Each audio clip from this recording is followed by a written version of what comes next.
Hi everyone, it's Erin from the Provincial Farmhouse. Thank you so much for joining me. Today I'm excited to be showing you some thrift flips using the new 2023 spring release from IOD. You can find a full product list in the description of this video and all your crafting needs on our website, theprovincialfarmhouse.com.au. Let's get started. I picked up this little wooden sign at the thrift store for $2 and thought it would be great to use with the new release. It's a blank canvas, it's perfect. So I'm coming in after giving it a clean with Dixie Belle's Endless Shore Silk Mineral Paint. I thought this would be perfect because it has a built-in stain blocker, so if there's anything on here that might bleed through, this paint is going to stop it. So you can see on the first coat it's filling in pretty well. The second coat is going to finish this off really nicely. Next, I'm going to be using the new La Campagne stamp from IOD. I don't know if I said that right, but this has 2 sheets of beautiful French country farmhouse style stamps, and I'm so excited to use this one. Firstly, when you get new stamps, you are going to need to take a 220 grit sandpaper, any fine grit sandpaper, and you're going to give it a scuff. This is going to help the ink to stick to your stamps better. Next, you can see I'm trimming out the larger rooster. We are going to be using that today. I like to cut mine out. I find it easier to use. It really is up to you. So we're using that one first. I'm going to take my black ink pad from IOD and I'm going to ink up my rooster well. You could also use a brayer for this. I just find this easier. And then I am going to carefully turn the rooster over and I am going to center it the best I can and press it down. I'm then going to start applying pressure. I'm not pressing too hard. I don't want to smudge my image, but I want to apply enough pressure to get good contact with my surface. And you can see that I am actually having a little check there, gently lifting it up. I've always got one hand though, holding the stamp in place. And then when I'm ready, I will pull the stamp back. Now there were a few spots that were a bit lighter. Don't stress if this happens. I'm just going to ink up that spot a little bit more, line it up, and then gently press it down. I did have to do this in 2 of the little spots. I didn't have to do this actually, it's just something that I wanted to fix up. Again, these stamps are going to give you a lovely vintage country feel, so it's really to your personal taste. We're now grabbing the Antiquities stamp. This has so many cute vintage style labels. I'm so excited to use this one. Again, I do have to give this a light sanding before I use it. These are brand new. I am cutting out these little labels first so that I can get to this other design that I want to use. And again, personal preference, you don't have to cut it out. So I have decided where it's going to go. I'm going to ink it up and then I'm going to carefully press it down.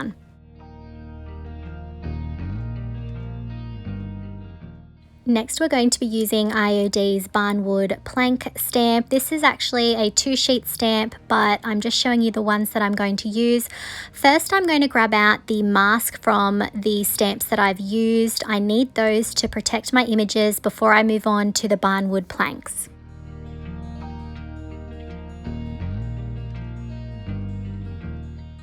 Now that I have my masks in place, I'm going to get my Barnwood plank stamp. I'm going to get the one with the least amount of design on there, and then I'm inking it up with my black ink pad, and then I'm going to decide how I want to place it and then press down. So I'm just adding some interest to the background, and my masks there are going to protect my original stamping that I've already done. This is definitely a very handy tool if you're going to do layering. I'll then remove the masks and clean them off. Once my ink's dry, I'm using Dixie Belle's Au Naturel Voodoo Gel Stain over the top here. I want to give this a vintage aged appearance, so I'm applying it and then you can see that I'm wiping it back. The main areas where I'm wiping back the majority of it is on the rooster section and my label. I want it to almost be like a bit of a halo effect, so I'm using a combination of a wet wipe and a paper towel to add and remove. I'm then going to use my Tobacco Road Voodoo Gel Stain and I'm going to add it to the frame section, and again I'm adding it and wiping it away. I am going to probably do 2 layers to get the darkness that I want, but that's the beauty of these products, is that you can build and layer and get the desired effect.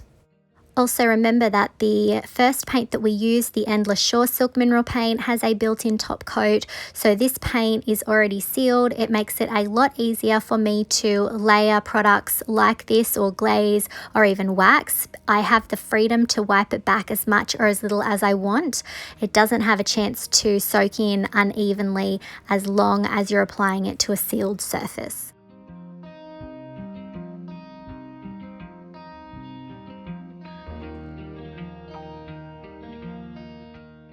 Next, I'm going to sand the back and tidy that up a bit, and then I'll also do a bit of distressing around the edges of the frame.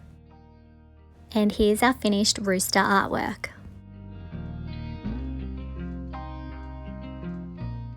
I'm just obsessed with that La Campagne stamp. I think it has so many beautiful designs. I think I'm going to have a lot of fun.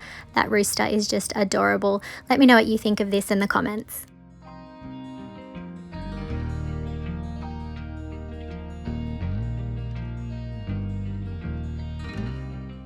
Our second project is this little wooden wall mail holder. I got it for about $2 at the thrift store.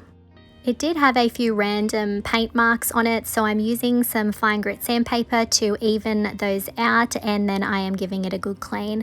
Next, I'm coming in with Dixie Belle's Endless Shore Silk Mineral Paint again. I love this cream.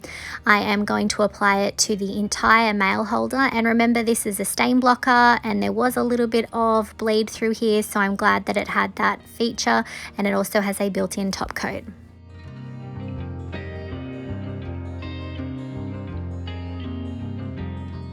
It had a few tricky little nooks and crannies, so I used a smaller artist brush to get into all of the areas that I needed to, and I also painted the back. Next, I'm going to be using the beautiful new Birds and Bees stamp. It is absolutely gorgeous. I can see myself getting a lot of use out of this. So first of all, I am conditioning my stamp with some fine grit sandpaper, and then I'm going to pick the birds that I want. Again, remember, I cut mine out. You do not have to do this. I am selecting the smaller birds. I just think the proportion of these birds fits better with the size of the mail holder. So I'm just trimming those out, working out where I want them to go, and positioning them approximately where I think they will look the best. Next, I am going to ink up my first little bird there. Again, I'm just using the ink on the pad there. You could use a brayer. And then I am going to just carefully tidy up any areas where I got ink where I shouldn't have. And then I'm going to turn it over and position it where I want. I wanted it to look like the branch was coming out of the side of the mail holder. And then I'm carefully pressing it down and moving my fingers around the stamp and then pulling the design away. And I'm pretty happy with that. I may have been a little bit too heavy on the ink there, but it's all a learning process, and I do clean my stamps in between with a wet wipe, especially as it was a hot day. So next I'm going to do the center bird as well, repeating the same steps, inking it up and then positioning it where I want it to go and carefully pressing it down.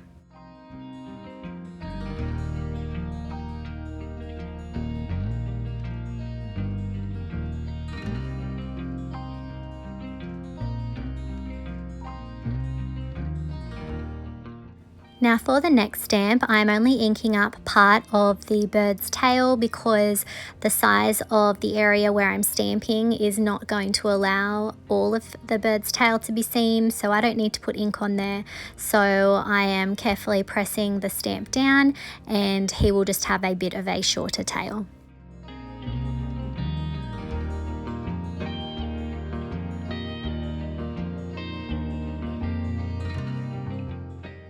Now that center bird did not have any branches or leaves, so I decided to use part of the first stamp that we used to tie it together. So I'm going to mask off some of the design just in case there's a little bit of extra ink left over there. And then I am going to be inking up just the part that has the branch and the leaves on there.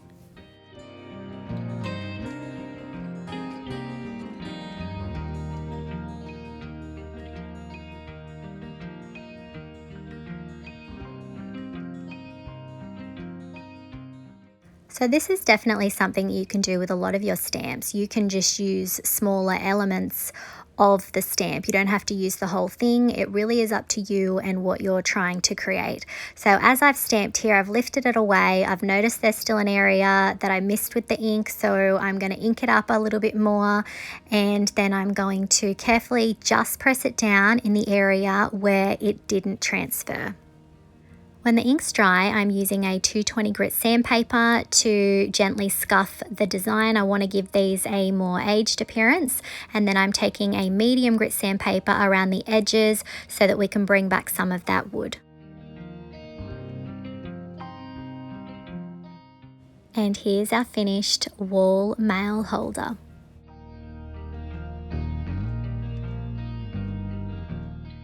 I had so much fun using the birds and bees stamp. I think this is absolutely beautiful. The detail is amazing. Let me know what you think of this project in the comments.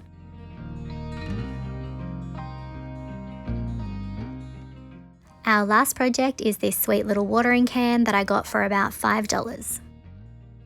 After cleaning, I gave this watering can 2 coats of Dixie Belle's Endless Shore Silk Mineral Paint. I hope you're not sick of that color yet because I love it. Now, this was already a very dull finish. If you're dealing with a very smooth and shiny surface, your best bet is to use Dixie Belle's Slick Stick Bonding Primer or some sort of bonding primer so that you make sure that your paint adheres. We are going to be using the beautiful Melange Paint Inlay. This is a gorgeous booklet of 8 pages of beautiful French country designs. There are so many things to choose from. This is perfect if you have not tried paint inlays before because you can do lots of smaller projects. So remember, when you're using paint inlays, you can use them more than once. And this booklet means that you can do a lot of projects. You can spread this over a lot of activities. So I'm going to be using one of these smaller botanical designs here. I'm just trying to work out which one will fit best. Once I've made my selection, I'm going to cut it out, and I'm separating the text because it won't fit unless I do that. And then I'm just going around and cutting a bit closer to my design. So I have 2 coats of the Endless Shore on here already, but paint inlays have to go into wet paint. So it is a good idea to get your project looking pretty close to you being happy with it, because you will probably get an uneven paint finish when you do this. So it's just good to have down a few layers to start off with. So I'm going in with the same color, the Endless Shore, and I'm going to apply it in the same direction. I'm using my brush strokes in the same direction, and I'm applying a generous coat. You don't want it to be too heavy, but you don't want it to be too light. You've really got to find that happy medium so that your paint inlay has something to grab hold of. So I've applied my coat there, and then I am going to grab my paint inlay and I'm going to apply it design side down. The grid should actually be facing up at you, and when you're happy with the position, you press it down into the wet paint, and you're going to be gentle as you're pressing it. You don't want to squish the paint that's underneath it. So I'm just running my finger over the design and making sure that I've got good contact. On a flat surface, you may use a brayer. However, on this rounded surface, it's just easier for me to use my fingers to shape the paint inlay to my project. Next, I'm going to grab my mister, and I'm going to make sure that the entire paint inlay is damp, and then I'm grabbing a damp cloth and gently applying a little bit more pressure and making sure that I've worked that paint inlay into the paint. If you don't have a water mister, a damp cloth will work just fine as well. Now I'm going to give my paint inlay about half an hour to dry. It's a hot day, so it's not going to take long. You'll see the design looks faded when it is completely dry. So I'm going to come in with my mister again, and I'm going to dampen the entire paint inlay. This is going to help the paint inlay release, so you want to make sure you've got a good amount of water on there.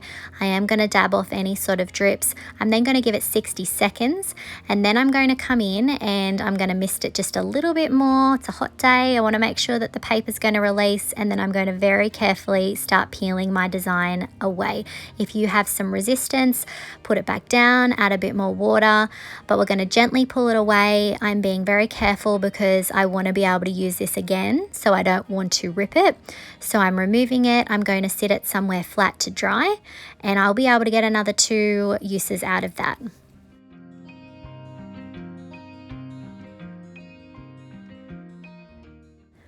I think that image came out beautifully. I'm going to give it some time to dry, and then I'm going to take a mix of 50% water with 50% clear coat, and I'm going to spray the entire thing.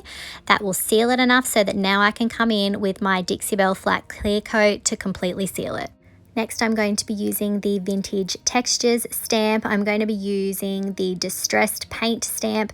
I've inked it up and I'm just applying it randomly to the watering can. This really does give the impression of distressed metal, so I thought that this looked perfect. And then I'm running my ink pad around the edges of the watering can.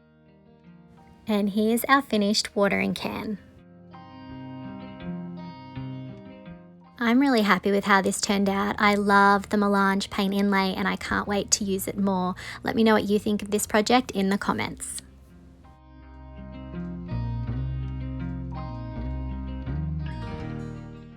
I really hope that you enjoyed today's video and that you liked seeing the new spring release from IOD. There are so many beautiful products in this release. I can see myself having a lot of fun. Let me know what you think of these projects in the comments and give it a thumbs up and share it out to a friend.